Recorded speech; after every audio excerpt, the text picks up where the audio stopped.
Welcome back to New World Next Week. I'm James Corbett of CorbettReport.com. And I'm James Evan Pilato from MediaMonarchy.com, fueled by misinformation around the safety of the product.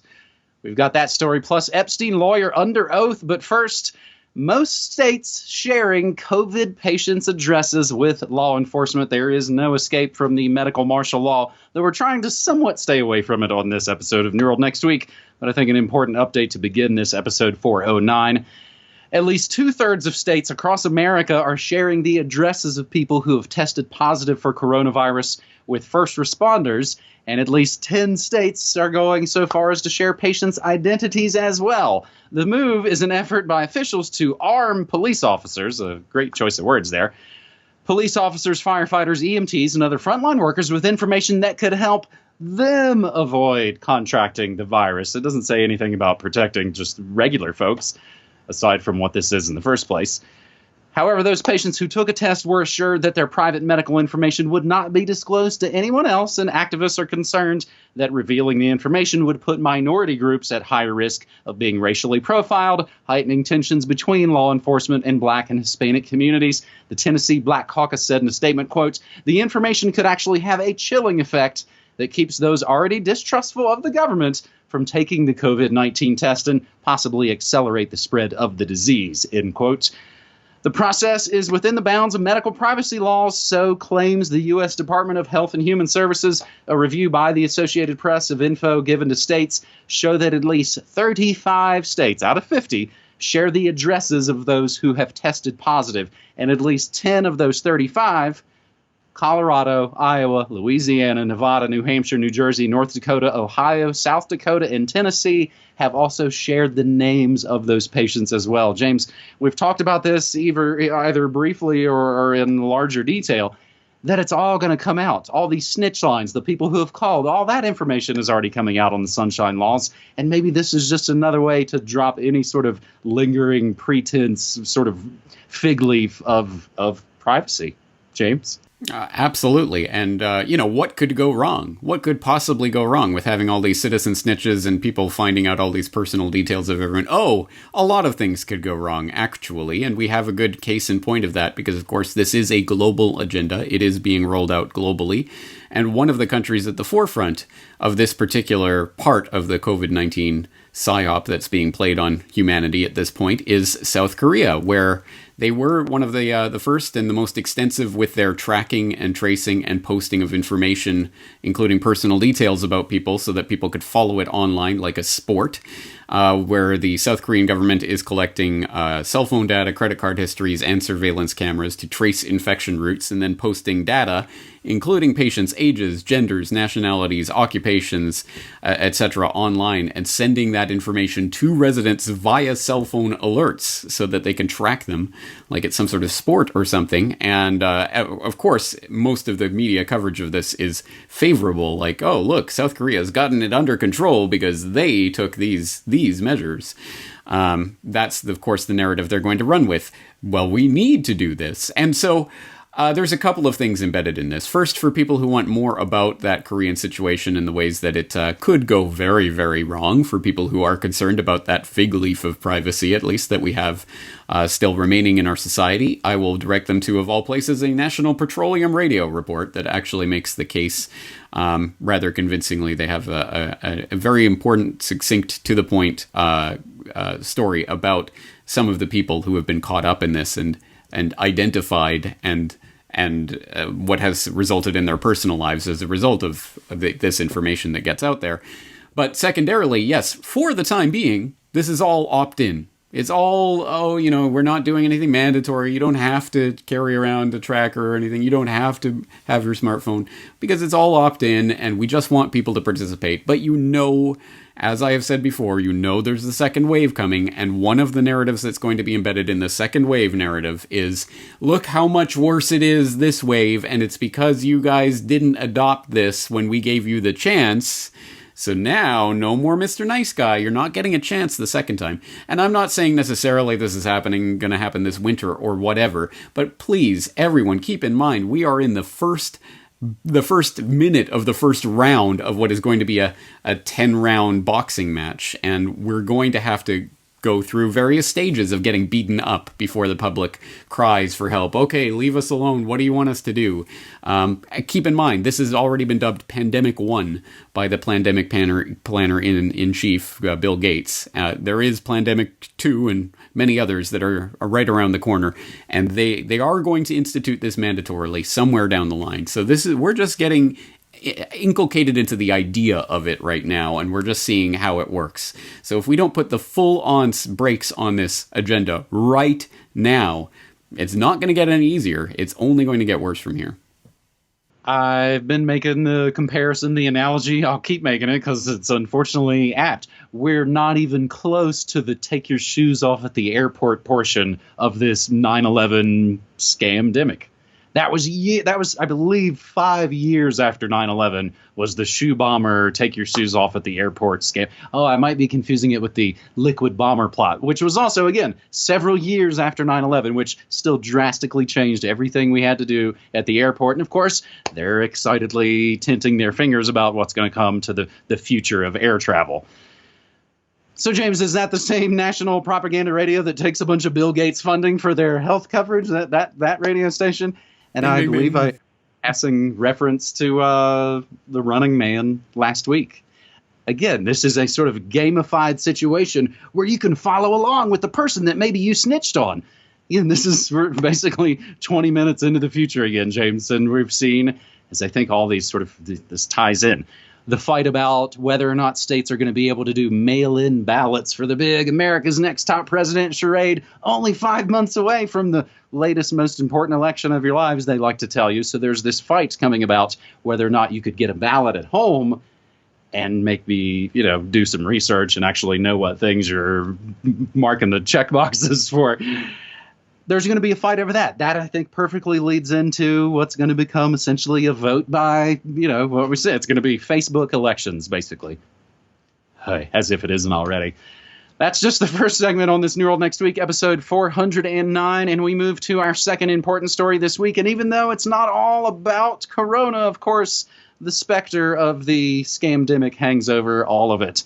Co-executor of Epstein's estate faces questioning under oath. This coming from the New York Daily News. The co-executor of Jeffrey Epstein's estate faces questioning under oath next month about his longtime ties to the pervert, a source tells the Daily News. So we do have to take this at now with a little bit of grain of salt.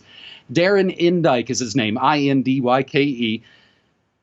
Scheduled to be deposed by attorneys representing Epstein victims on June 22nd, so just a month away. It's perhaps the first time Indyke has been questioned under oath about his more than 2 decades of work as Epstein's lawyer. Epstein named Indyke and accountant Richard Kahn as co-executors of his estate 2 days before not killing himself in his lower Manhattan cell while awaiting trial for sex trafficking of underage girls. A source said the attorneys will look to grill Indyke about his possible role helping Epstein maintain his supervillain lifestyle. Indyke was Epstein's in-house lawyer of the Epstein enterprise, the source said. Deposition will likely lead to thorny conflict of interest questions about Indyke's status as executor of Epstein's $634 million estate and possible witness to alleged crimes committed by said financier.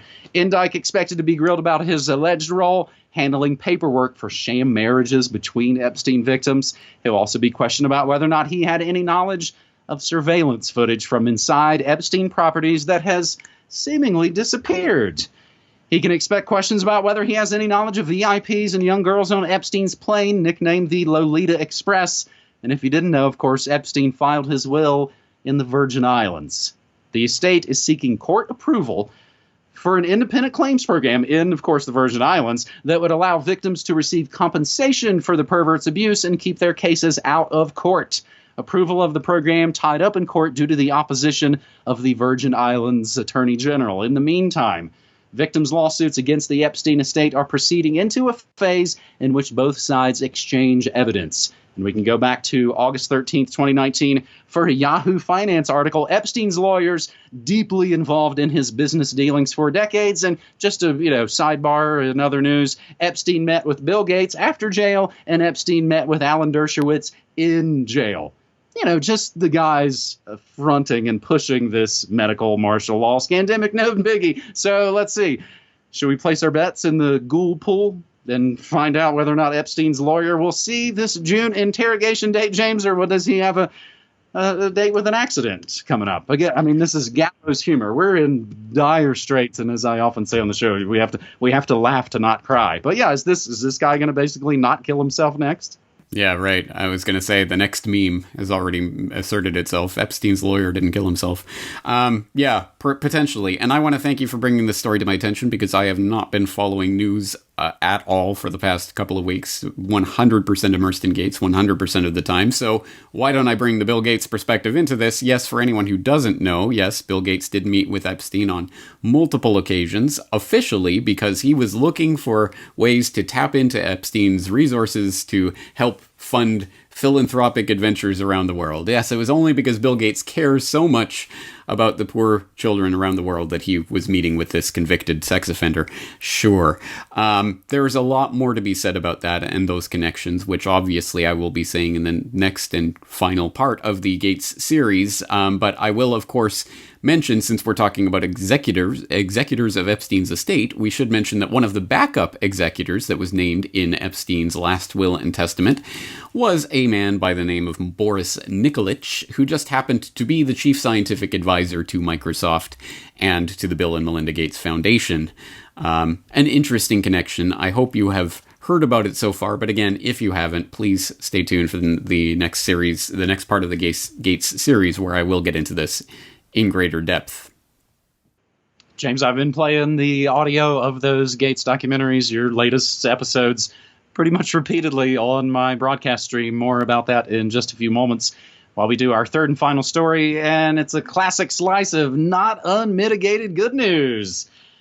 Johnson & Johnson pulls sale of talc-based baby powder in North America. This coming from MarketWatch, because again, it's an economic story. Johnson & Johnson Incorporated said it will stop selling talc-based baby powder in North America following a flurry of lawsuits alleging the product causes cancer. Johnson & Johnson shares declined 0.3% after hours following a 1% decline to close at 149.02 on Wednesday.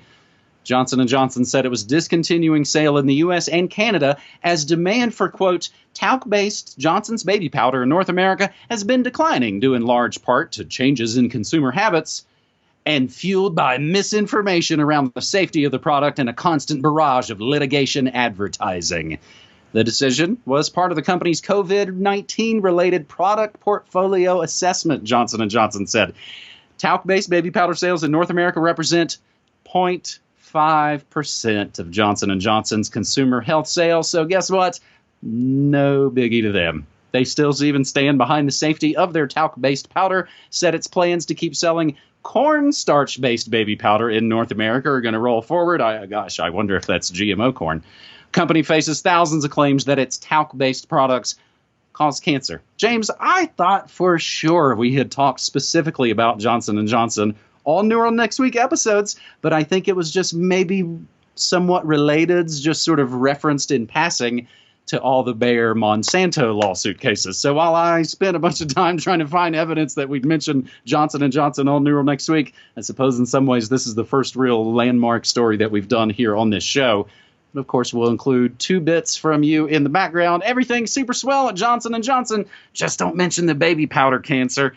And an episode of Propaganda Watch, Asbestos found in baby powder. You'll never guess how J&J responds. James, a bit of, again, not unmitigated good news. 0.5%. They basically are just like, no big deal. You guys are mad? Oh, well, we'll pivot and move the other way. Right? You know what, James? Screw it. I'm going to call it. This is unmitigated good news. This is good news. Let's not back away from this and let's not back down from it, because in this case, I think the underlying part of this story is the important part, which is that there is obviously this problem with this carcinogenic, horrible, toxic product that is no good for you and people should not be using. And yes, people can and are trying to fight this through the court system and trying to win something that way. Okay, great, good, power to you, and I hope you win. But I'm not holding my breath on it, and I'm not waiting for the courts to rule on this in order to make it the law of the land. No. People are just not buying it. People are, there's no gun to your head. You don't have to buy this stuff, and you don't have to use it yourself or heaven forfend, on your babies or other vulnerable people in your family. You don't need to, so people are not doing it, so they have to say, okay, well, we won't sell it anymore. It's not profitable anymore. So that is a victory. That is a real victory that can be won. And we don't have to wait for the courts to decide anything. We don't have to wait for some big pharma insider, Monsanto revolving door FDA exec or whatever to come along and rule in the favor of the people. Oh, you know what? Actually, let's take this product off the market. No, we don't need that. We just don't need to buy their garbage. It is still voluntary. So let's use that power. So that is unmitigated good news. The market speaks and the market wins, and we don't need to buy their crap. And at a certain point, they'll have to get rid of it. And yeah, this is not going to take down Johnson & Johnson. This is not their bread and butter product, but it is a victory, and it's an example that we can apply 1,000,000 times over to everything, all the other toxic crap that companies like Johnson & Johnson are pimping on the public. Do not buy their crap, and eventually they will either have to adjust or they will go bankrupt. That's exactly right. I coined the phrase food world order many, many years ago. Actually, James, it was the thing that you and I first started to sort of interview and collaborate and reach out to each other about, was the food world order. It's the place that in a lot of ways you can make the most positive forward movements. I think, as I've joked, gosh, I boycott Boeing all the time. It just doesn't seem to stop the wars. But you stop buying garbage at the grocery stores and Walmart, suddenly, hey, they're the biggest seller of organics in America. They mostly just want to sell you whatever thing you're going to buy. Again, this is a bit of a difference between the things that are being forced at the barrel of a gun, at the barrel of a syringe, that, of course, Gates and the current president and all those folks are, of course, talking about. We don't have a ton of choice in that matter. But we do, and again, what we buy and what we take into our own bodies.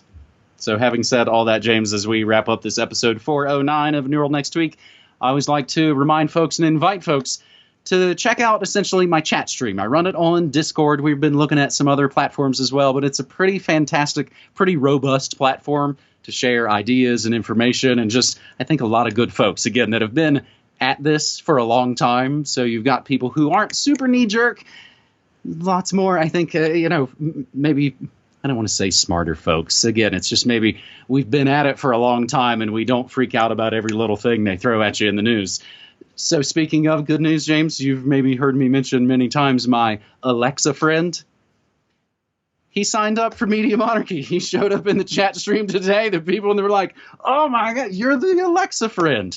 He has said he is 2/3 of the way through your Gates documentaries. He says he's not really one to watch videos. Where are the articles? And you got that because you have the entire transcript of the documentaries. He couldn't say no. And I think we're going to have some pretty good, interesting conversations again, as it's all about planting seeds. So I want to invite folks to come check out my chat stream. They can get in, try it out, MediaMonarchy.com/listen. And James, before I throw it right back to you, I made the extra note here.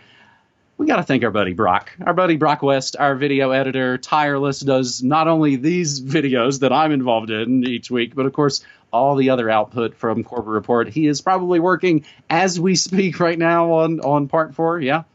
Yeah, absolutely. Yes. Brock and I have been working around the clock and just craziness on this. So I appreciate people's patience as they wait for the 4th and final installment of the Skate series. It will be ready when it's ready, so I'm not going to promise exactly when that will be, but in the coming days at any rate. And when it is, please spread it to the 4 corners of the world because, unfortunately, yes, it is being suppressed, shall we say, and just go try searching the title in the YouTube search bar, and you'll find it reposted on other people's channels. You will not find it on Corbett Report, of course. So anyway, I would like to broadly, with open arms, welcome all the Alexa friends into the midst, because I know there are a lot of people who have not been interested in this or not been willing to look at this information all their lives are suddenly finding interesting material in the independent media space. So I welcome that, and I want to bring those people in, and I'm not going to ridicule you or denounce you, because we've all been there. We've all come from a place of just not understanding and not knowing any of this to having to learn it and being thrown in at the deep end. So let's bring people into the fold. On that note, yes, Brock and I have been working absolutely round the clock on this Gates series, and before that, we were working round the clock posting stuff every single day to the site for months. So, yes, Brock is going to take a much well-deserved week off next week, so there will be no videos coming out after this fourth installment is released, and I'll probably just be working on administrative stuff, so take a little breather, recharge the batteries, much needed at this point, and back fresh and ready to roaring to go for whatever next is coming next in this scamdemic that we're speaking about week in and week out. At any rate, Gates will be up soon, and then things will continue as normal. So, James, we'll talk to you at that point. In the meantime, of course, people can and should be tuning into the Media Monarchy streams on a daily basis as you're doing your daily DJ set. I'm very excited for all the material that we're working on, and looking forward to getting it out to the people. And hopefully you guys can do your part in helping to spread this information, because it is being suppressed in various ways online. And so it is word of mouth. It always comes back down to word of mouth. So tell your Alexa friends. You might be surprised that they may be interested in this information all of a sudden. That's absolutely right. That is absolutely right, man. That's I think, a positive way to kind of wrap this baby up. Episode 409 of New World next week. James, I appreciate you, buddy. All right. Take care, man. You too.